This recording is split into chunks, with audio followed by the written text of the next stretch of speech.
Hi, and welcome to the 13th lecture of Introductory Astronomy. Today we'll be talking about the interior of the sun. Last time we talked about the outer parts of the sun. So first off, this is being taped actually on Monday, not Wednesday, so students couldn't stay. They actually had to go off and do things like take other classes and be responsible and stuff. So don't worry about the fact there's no people actually sitting here. I think it's the first time that I've lectured to an empty classroom, so maybe I'll be lecturing to the camera more than usual. But we're going to get through this. This is actually some pretty interesting stuff, and some interesting video at the end, too, to look forward to. Though you can contemplate at home, what is this? What is going on here? What are we looking at? And yes, it has something to do with the sun. What is it? Okay, so this is Physics 1600 Introductory Astronomy. We're talking about the sun's interior today, and actually gravitational lensing, G-lensing, and apods too. Next time we'll be doing stars. So the whole point of this is to go out into the universe, away from our solar system. But in order to understand other stars better, we have to understand our star better. So first we understand our star, then we go to other stars, then we go out to galaxies and the rest of the universe cosmology, some really fun stuff. These lectures are taking place at Michigan Technological University. I am Professor Robert Nemiroff, and if you want to get credit, you want to go to courses.mtu.edu. You don't have to ever attend this class, as today we have no one attending because it's occurring at an unusual time. Still, the material being covered today is important.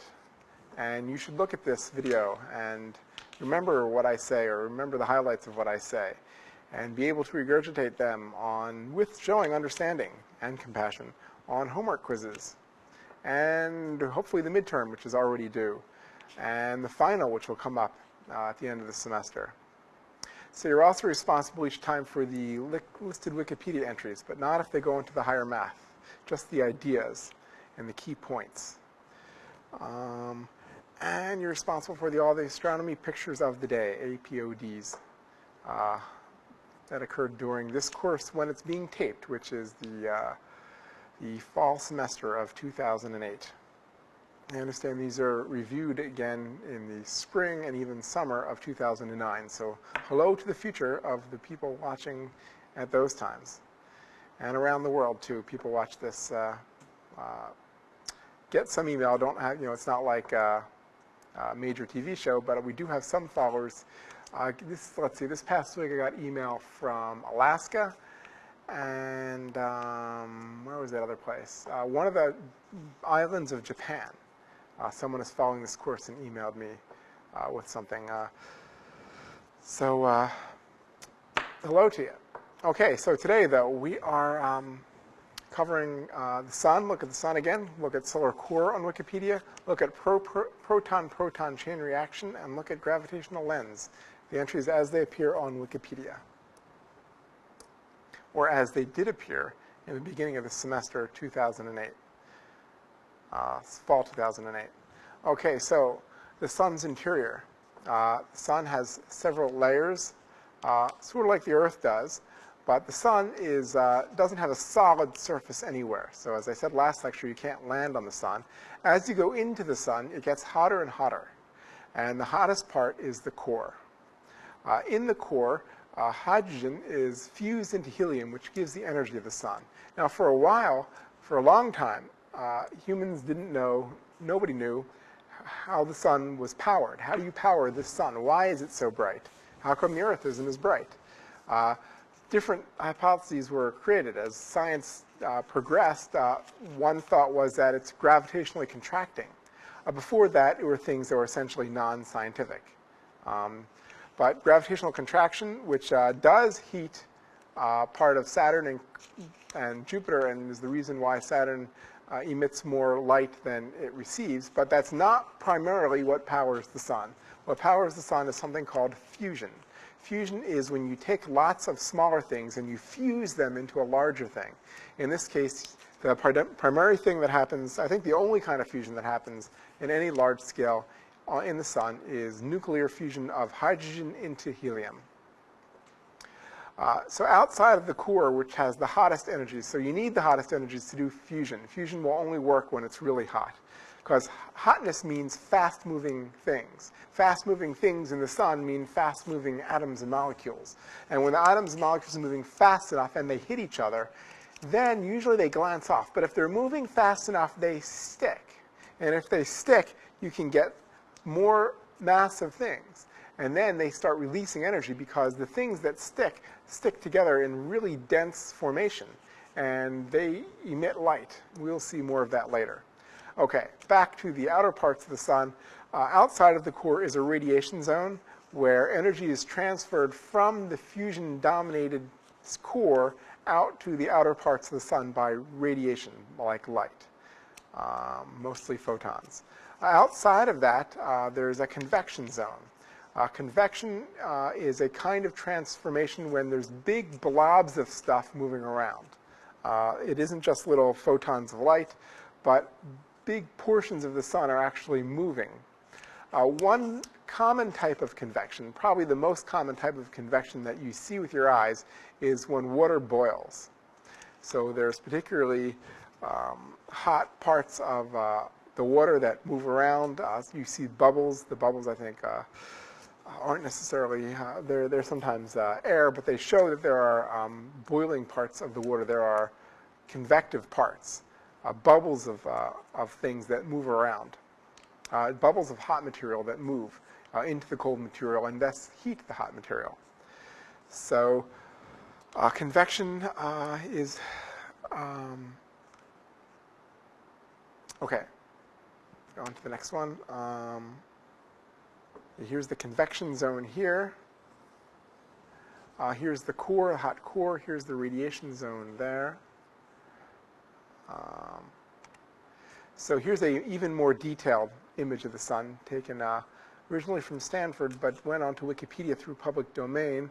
So thermonuclear fusion again happens here. The core temperature is about 14,000 degrees Kelvin. I like this very detailed image here. Out to less than 14 million degrees, there's 14 million there, out past 1 million degrees where the convection, the radiation zone dominates there, out to the convection zone where large portions of solar material bob around and the hot part moves out, the hot bubbles move out, and the cooler stuff moves around the bubbles and sinks in. There's turbulent convection up near the surface of the sun. Then the part of the sun where you can see is called the photosphere. I explained this last time. So the sun doesn't have a surface, but it has a part. The sun becomes increasingly dense as you go down.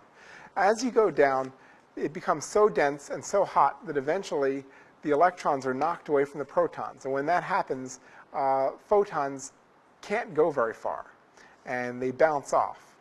And so the photosphere of the universe is called the microwave background, but the photosphere of the sun is called the photosphere. And it is where we can't see further in because it's too ionized.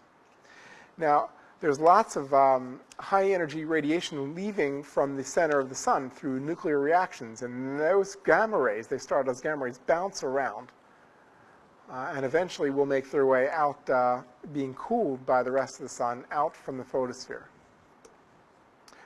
at some point. Of course, there are photosphere photons that go like this, too.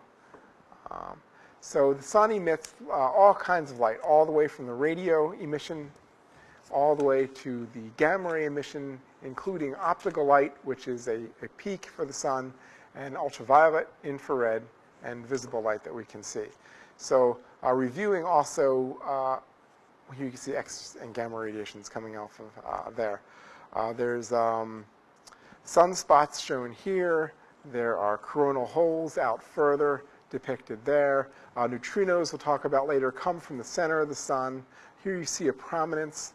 It's not very dense, but it can make the sun look significantly brighter. So here are the different zones of the sun. It has been confirmed relatively recently that even on the surface of the sun, and certainly interior to the sun, there are large-scale rivers, large-scale convection currents, not only bubbles that move out, like in solar granules and in the convection part of the sun, but there's big areas where the sun essentially flows like a river. Here you can see on the surface of the sun, there's parts where this the sun flows, and inside they do loops. So it's relatively recently confirmed that the sun does things like that. The sun is being a very complex object. As I said before, the outer parts of the sun give us relatively constant amount of energy.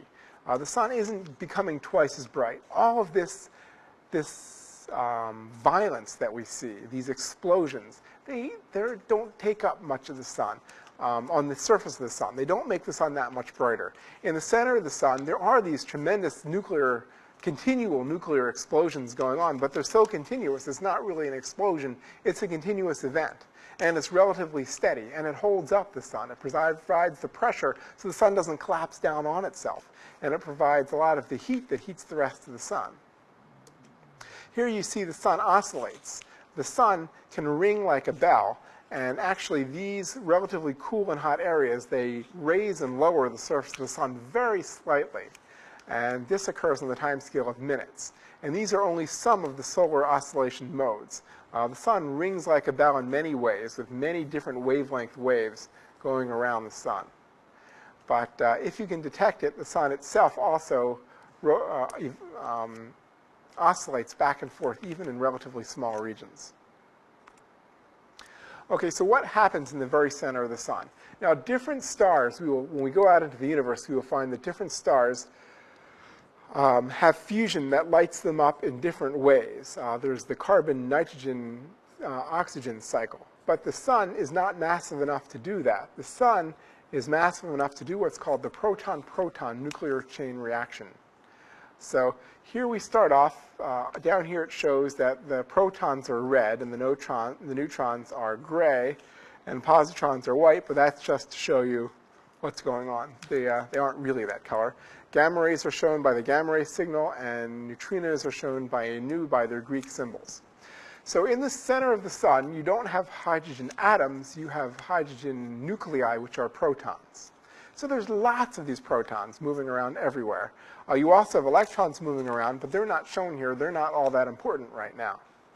The most important thing are protons, and so sometimes everything collides, but sometimes protons collide with each other, and boom, they're moving fast enough because the sun's center is hot enough to create a nuclear reaction. And this nuclear reaction makes two protons move into a proton and a neutron, and a positron comes off. A positron is like an electron, except it has opposite charge. So if a positron hits an electron, they annihilate, and you get gamma rays moving off. But here we have a neutrino moving off. Now this neutrino will be important later, because the center of the sun is an important neutrino source, which helped us figure out what's going on in the sun. It helps us understand particle physics as well. So many places inside the sun, there are protons bouncing into each other, banging into each other so violently they stick through nuclear fusion. So here's another one happening over here. This happens all through the inside of the sun, and it's very sensitive to the temperature of the sun. So in the very center of the sun, where it's the hottest, there's the highest proton-proton nuclear reaction rate. So since there's lots of protons moving around, the daughter product of the previous proton collision is another version of hydrogen that is proton and a neutron, and that will then collide with another proton. You know what? It collides with all kinds of stuff. But when it collides with other stuff, it doesn't give us another interesting daughter product. But this one does. When it collides, when a proton-neutron, a nuclear entity, collides with, has a name, but it just wouldn't be useful to know it right now, collides with another proton, you get another nuclear fusion reaction. They fuse to form something heavier with a form of helium, and a gamma ray moves off. A very powerful gamma ray moves off of that one. And since this is happening all over the sun, it's sure to happen somewhere else as well. And now we're left with mostly protons again, but now we can see that there are helium nuclei that have two protons. The number of protons tell us what the element is. So if it's got two protons, it's helium. It has another nucleon in it, a neutron, which doesn't have charge, so it doesn't make it into the next higher element, which would have been lithium. So eventually, these guys will collide. Now, yes, they're going to collide with other protons first, but those aren't generally interesting. It's most interesting when these things collide with another entity like them. When that happens, many times, you will have protons moving off, now liberated again. So they'll go back and run around the sun and collide with other protons and hopefully become involved in another chain reaction. But then you get this. What is this? This is a stable helium nucleus. Helium-4, 2 protons, 2 neutrons. It did not exist before. So this is solar alchemy. An element has been created that did not exist before. Helium, stable helium. And this stable helium then exists in the sun where it did not before. So in the center of the sun will fuse hydrogen and helium until it can't do it anymore. And the sun will move its center from being primarily hydrogen to being primarily helium in its center, and giving off a lot of energy. Most of the energy will be coming off as gamma rays here. The neutrinos that come off don't generally carry that much energy. They do carry some, but the interesting thing about them is that we can see these neutrinos directly. We can't see the gamma rays directly. The gamma rays are going to go bouncing into other protons and neutrons, usually protons, and possibly electrons and positrons, and they will bounce around for a long time, 100,000 years or so, before the daughter photons from that gamma ray photon ever make it out of the sun. But the neutrinos will fly relatively free, and we will see those. And we will see also, well, eventually the more massive products will become evident.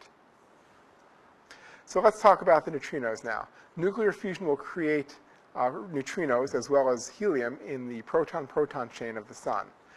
So we realized this, decades ago, and so people started trying ways of finding these neutrinos that were coming out of the center of the sun, because that would confirm, for one thing, that there is nuclear fusion going on in the center of the sun. So they built these expensive neutrino detectors. They didn't find anything. They didn't see anything. So either the sun wasn't producing nuclear fusion in the way they thought, or it wasn't producing neutrinos in the way was thought. So they made even more sophisticated experiments, in second experiments. And the good news is that these experiments did see neutrinos. So we weren't totally off base. We do understand the solar temperature profile. We do understand the solar model. We do understand nuclear physics well enough to know that neutrinos are coming off the sun.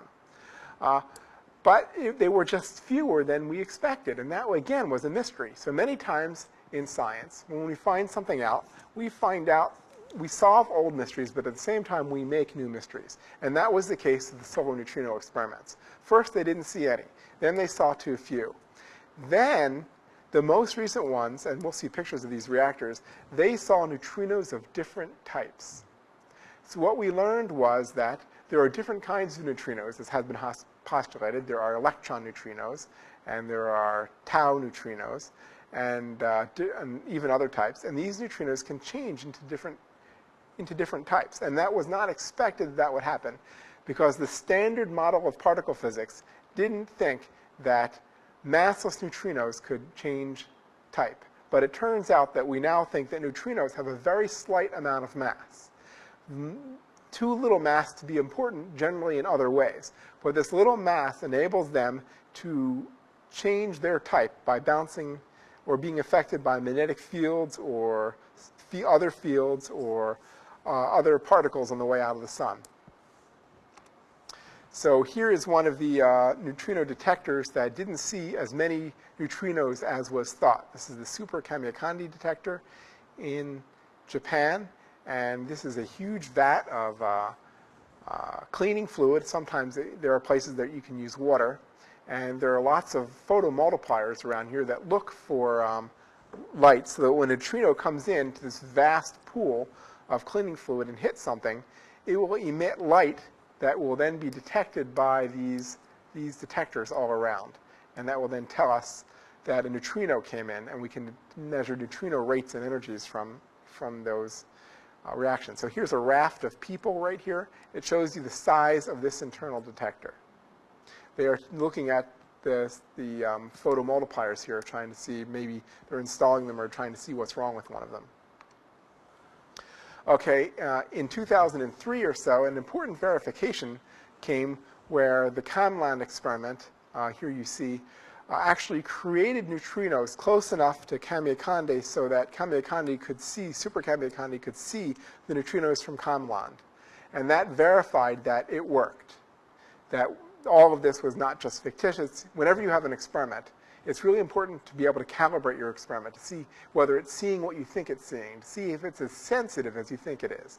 And so here, this was a really important thing, being able to generate the neutrinos ourselves through a common nuclear reactor, and being able to see them with the nearby neutrino detector really helped us confirm that we were seeing what we thought we were seeing. Another way is by actually melting long holes in the ice of Antarctica, the clear ice of Antarctica, and dropping in, instead of putting your detectors around here like this, you drop the detectors into deeply melted holes in Antarctica, and you look for neutrinos to hit the very clear ice of Antarctica that has very few bubbles. And then when the neutrino hits there, it gives you a photon signal, and that photon signal is then seen by these big photon detectors. And what happens is, after these holes are melted and these things are dropped in there, they are then refrozen. The water seeps in and refreezes around them, but that's okay because they're now electronically connected up above. So this was also an important experiment in determining solar neutrino rate. The Sudbury neutrino detector in Canada was actually one of the ones that really broke open the game to prove that we are seeing neutrinos. Not only are we seeing neutrinos, but we're seeing them of different types of neutrinos.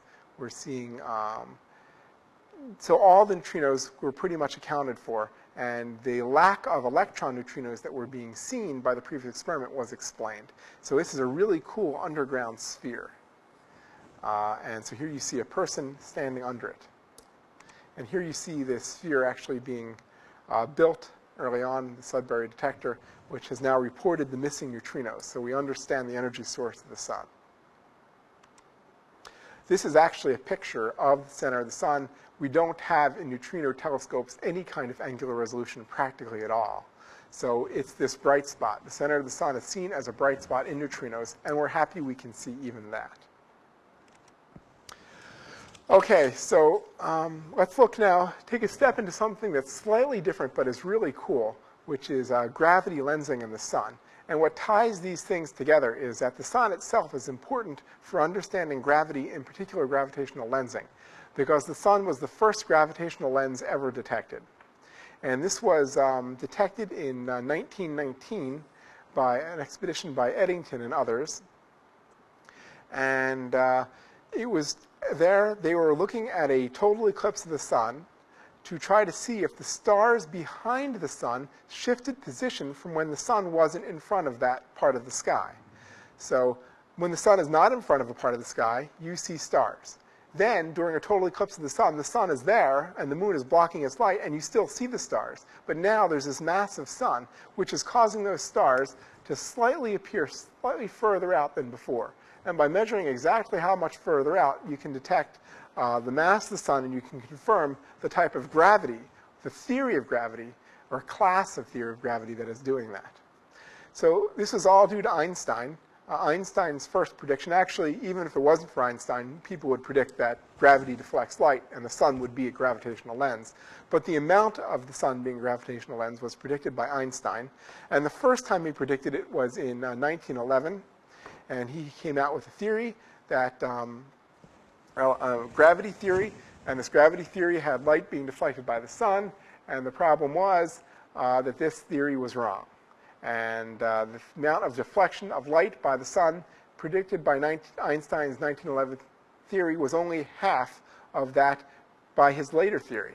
And people went out and tried to test Einstein's prediction. There were attempts to test his prediction, and if they had tested it as accurately as they had in the decade that followed, Einstein would not have been as popular a name as he is today. That they were not able to do it because World War weather and World War I got in the way of accurate predictions, of testing their predictions. Einstein then came out with a more sophisticated theory of gravity in 1915.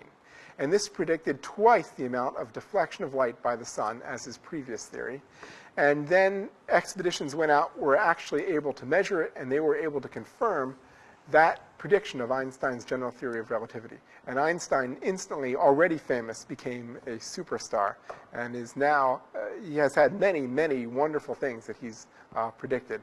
And gravity might have been one of the hardest ones to get right, because everybody's been trying to study gravity, because gravity is an obvious feature on the Earth. And he revised it. It's not that Newton was so much wrong. Newton did the best he could with the data he had. And Newton's theory actually is used to explain almost all of the solar system as we know it. You really have to look in detail most of the time to see the differences between Newton's theory of gravity, which just goes like F is equal to gmm over r squared, and Einstein's theory of gravity, which essentially shows that you can model gravity as a geometric concept, and that things all follow the same geometric trajectories. Okay, here is a cartoon, sort of. Here's the Earth, where we will see objects. So we have eyes here on the Earth. Let's make an eye, or a radio telescope, or a regular telescope. So here is this object here. No, here is this object here. This object emits light in all directions. Some of the light just hits this. That's not interesting. The light that's particularly interesting is the part that's bent around to come to the Earth, because that object looks like it's over here. So it is not where it appears to be due to the lens nature of gravity, in this case the sun. Now we have all kinds of lenses. I have glass lenses that deflect light in a much more common way, but our sun can use its own gravity. It's a huge lens and creates very interesting effects on background light. And so here's an image of the sun, and during an eclipse you see the corona. An eclipse, here you see the sun just as a picture, and superimposed on its background field. So what happens is, when the sun isn't there, you see this field, but when the sun is there, the stars are all slightly pushed out from the sun because they're being deflected by the sun. Now, the stars themselves don't care. They're far away. They're not really being pushed out. It's the image of the stars that we see that are being pushed out as seen on the Earth. So here you see the Pleiades. Okay, moving along. This is an image of what would happen if you push, what happens when the sun gets near a star. It actually pushes its image out slightly. We have a hard time seeing this because this only occurs in any large amount right near the limb of the sun, near the edge of the sun. And it only occurs on very small scales, on an arcsecond or two. But this image is showing that in some clear detail. Okay, here are some movies that I made. I put them on Astronomy Picture of the Day as Too Close to a Black Hole. So these are cartoons, but they show the much larger gravitational lens effect when you get near a black hole. So the sun has a small gravitational lens effect that we've seen. So as I like to say, the gravitational theories, or general relativity, may or may not be correct, but we know for sure that gravitational lensing is correct because we can see gravitational lens deflection by our sun. So in this cartoon, we have the belt of Orion here, and we have Betelgeuse here, and here we have Sirius, and I think this is Rigel. But if you put a black hole here, it will push these things out. So it pushes it out because the images that come, wouldn't you think that gravity would attract light and therefore detract images? Yes, it is attracting the light. But because then the images that you see have to go further away from the sun to get to us because they're attracted to the sun, we appear to see the images pushed away. So here you see the black hole would be here. We won't see anything from this region. Here's one image of the belt of Orion. Here's another image of the belt of Orion. Here's one image of Sirius, another image of Sirius, one image of Betelgeuse, another image of Betelgeuse. It turns out that compact gravitational lenses create more than one image of the sun. In fact, they create an infinite number of images, but two relatively bright ones. Our sun isn't compact enough to create a discernible second image of the sun, or background stars. Okay, so I created a paper that's in the American Journal of Physics that can be looked up. in any library. It's also online, although you might need a subscription to see it. However, I've made the paper that discusses these effects into a movie, and I will show some of these movie features now. Or you can download this image, this paper from the World Wide Web. You go to black holes, actually. You can find this on the web by searching for black holes and looking for the words virtual trips to black holes and neutron stars. And that should come up on the first page. You can download this paper and read the different parts of it. But I will show you some of the movies of what it's like to approach a black hole, for instance. So I will click on that, and then my Windows Media Player will continue to do the same movie over and over again. So here's when you're far from the black hole. You see the original image.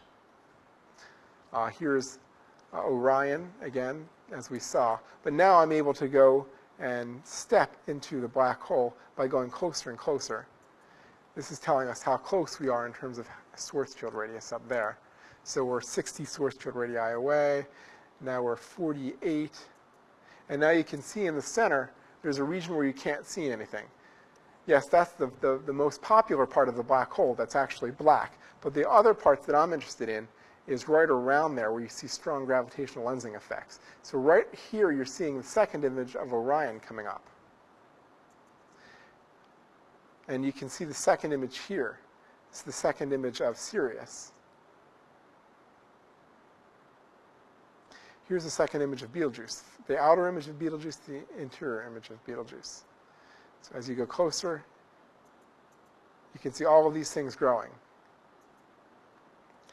The black hole, well, it's essentially the event horizon growing where the region of black where you see nothing. Nothing comes from the black hole. But multiple images of other stars. Around here, there's a circle that divides the outer image set from the inner image set, and that's called an Einstein ring, after Albert Einstein. So here we're going up. We're going to go to 10 Schwarzschild radii. Schwarzschild radii is the radius of the event horizon, right here. Okay, so let's get rid of that. And now we're going to circle the black hole at that distance. Again, it moves very fast, so we see, let it go around once or twice so you get sufficiently dizzy. And then I'll stop it at the beginning. Stop. Okay, let's back it up. Okay, so here we are where we were before. Here's one image of the belt of Orion. Here's another. Here's one image of Sirius, another. Betelgeuse, Betelgeuse. So now, as we do an orbit around the black hole, you can see that these things appear to move out, and this appears to move in.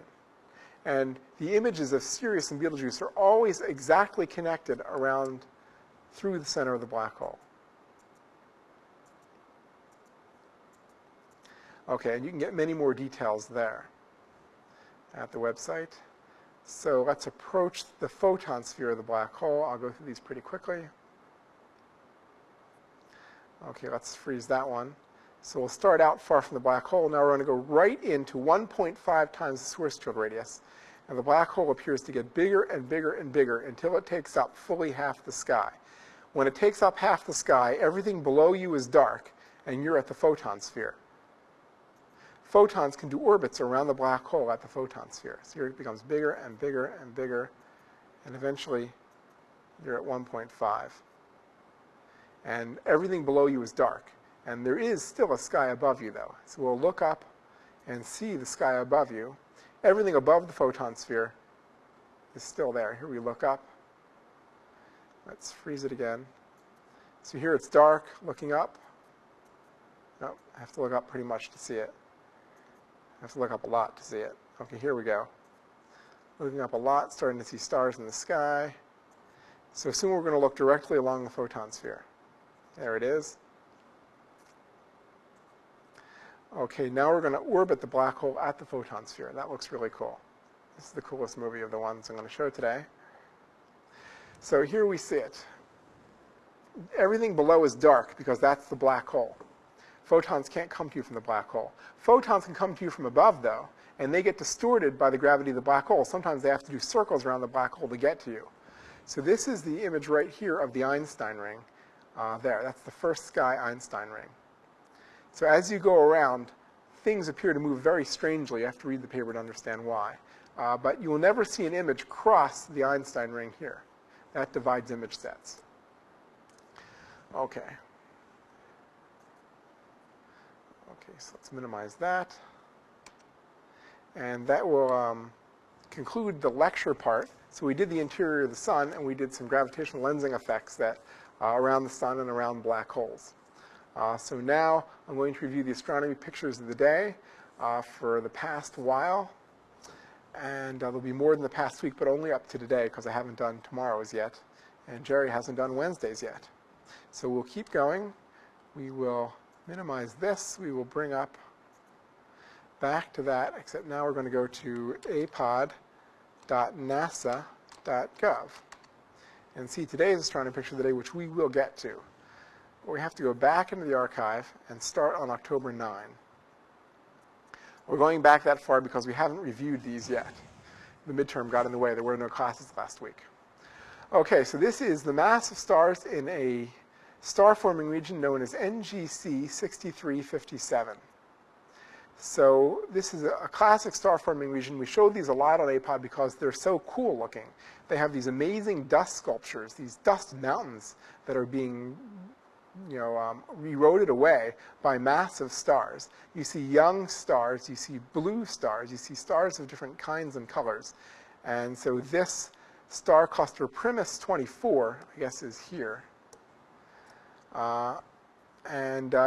Primus 24 in particular has very massive stars, some of the most massive stars known. So this star-forming region, star-forming regions usually have massive stars. They then blow up in supernovae and go away. But when you see stars being formed, you can be pretty sure the most massive ones are much more massive than the stars around the sun, because the stars are not being formed right around the sun.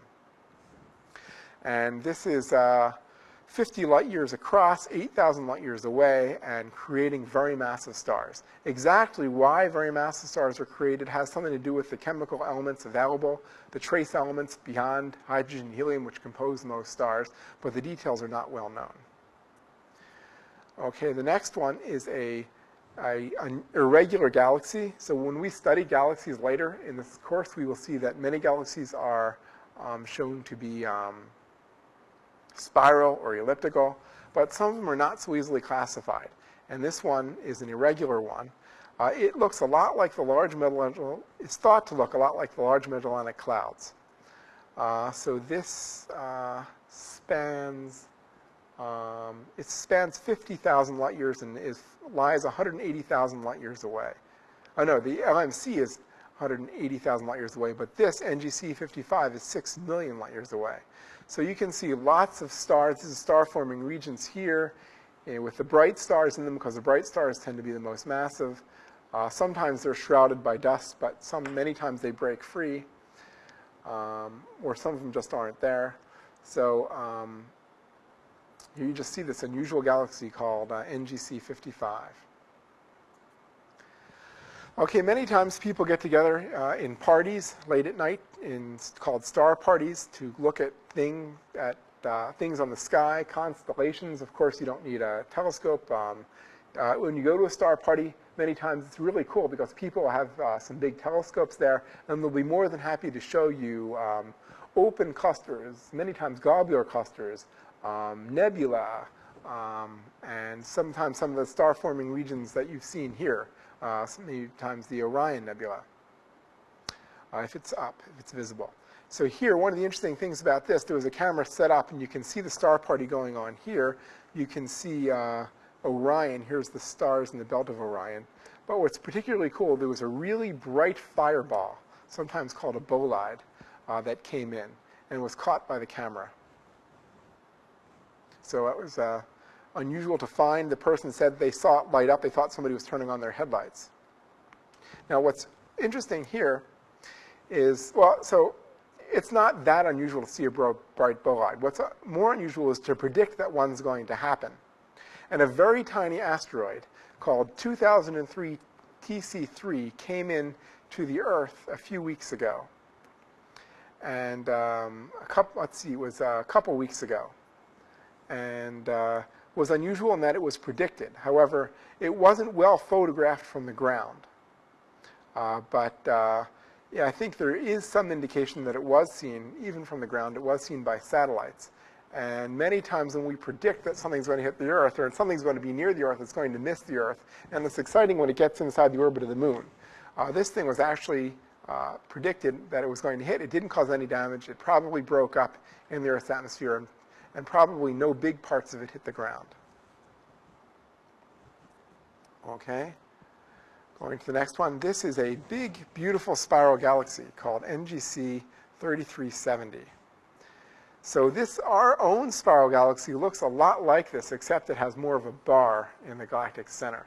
So the only thing this lacks is a bar, but it has a lot of the same kind of spiral features that our own spiral galaxy has. And I would expect that our own galaxy, of all the galaxies I've seen outside of the very central region, this probably looks most like our own galaxy. So this was taken by the Hubble Space Telescope, in particular one of their cameras, most sensitive wide-angle cameras called the Advanced Cameras for Surveys. Advanced Camera for Surveys.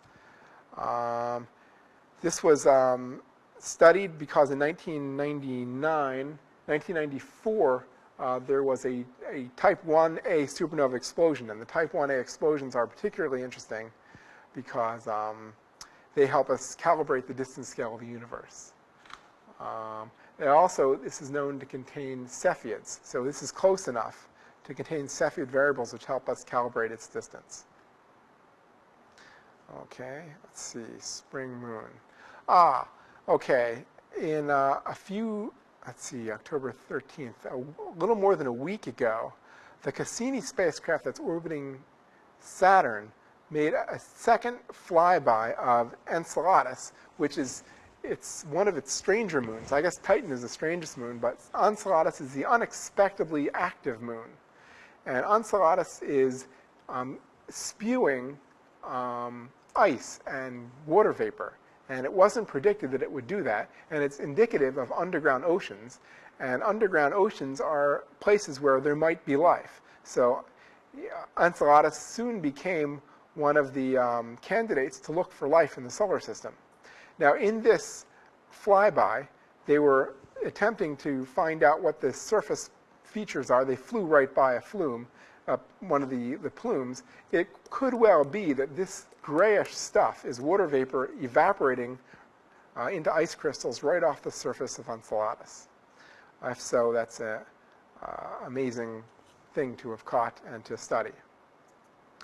Okay, it is thought that most of the water vapor comes out of these tiger stripes, or in the tiger stripe regions. These are relatively young regions because they have relatively few craters. Here you see a crater here and a crater here, but you don't see many craters. You just see these vast regions that have all these grooves on them. Now these grooves might look here to have lots of dots on them, but that's just an image artifact. That's not real. This is one of the tiger stripes, and it's casting a shadow to make it look relatively large. So it's a very interesting tiger stripe.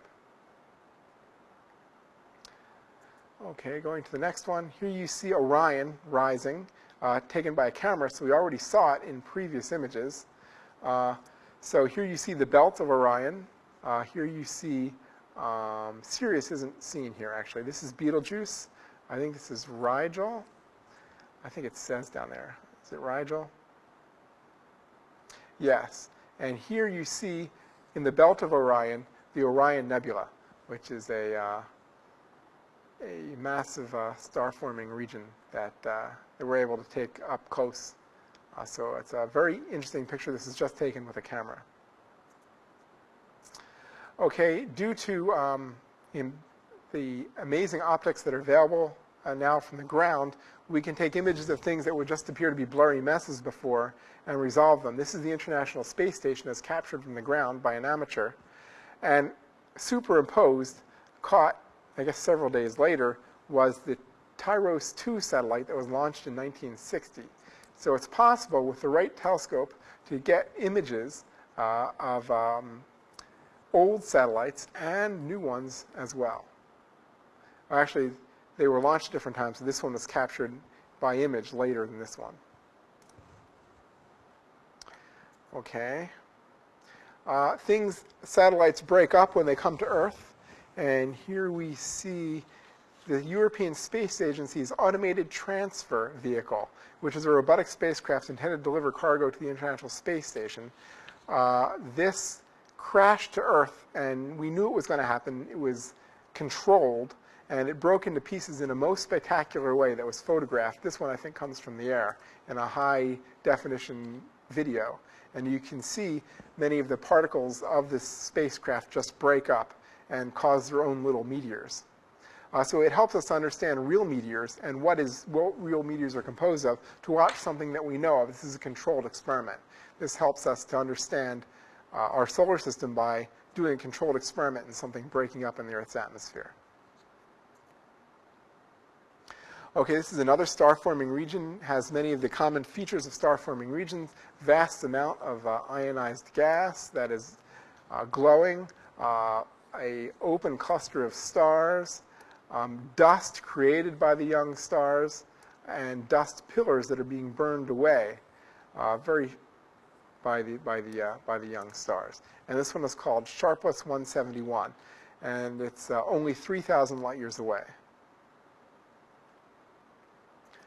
And okay, this is another star-forming region, but this is a much closer up image of one. This is in the Lagoon Nebula, and what's cool about this is that there's these funnel-shaped things that were not predicted beforehand, and these things have something to do with the star formation going on. There's young stars here. These young stars are made more red by the thick dust that's all around. So this dust is being burned away by the bright young stars, but there's some very active stuff going on here involving funnel clouds or whirlwinds, and we're studying those to understand better what's going on. And I will conclude today with today's image. Shows that there are things unknown here in our own solar system. This is again Cassini. Cassini now not taking a picture of one of the moons of Saturn, but of, well, four of the moons of Saturn actually, but Saturn itself looms large in this part of the image. This is Titan. Titan doesn't show any craters in optical light. There are other moons. I don't remember what they are. I think there's 4 here somewhere. I can see 2, but I don't see the fourth. The bottom part of Saturn is well known. This is the ring right here, the ring plane, which is very thin. It's razor thin, the ring plane. And it only appears thick when we see it on edge. Here we're seeing it nearly on edge. Well, it only appears thick when we see it not on edge, and we see it. But here it's almost lined up, and so it almost has totally disappeared. But the light coming from the sun has made it cast shadows here. Here are the shadows of the rings on Saturn itself. And we think that the strangest thing about this is the unusual colors in the north part of Saturn. So we didn't expect these colors so much in such detail, and we're trying to, planetary scientists are trying to understand how possibly the change of seasons and the light through the rings has caused these different colors to appear in Saturn's atmosphere. So Saturn's atmosphere is still under study, and new images, even from Cassini, are still showing things we don't understand. Okay, so I will do Tuesday and Wednesday, October 21st and October 22nd next week. They will be added to next Wednesday's review. But that will conclude today's lecture, and I will see you next Monday. Bye for now.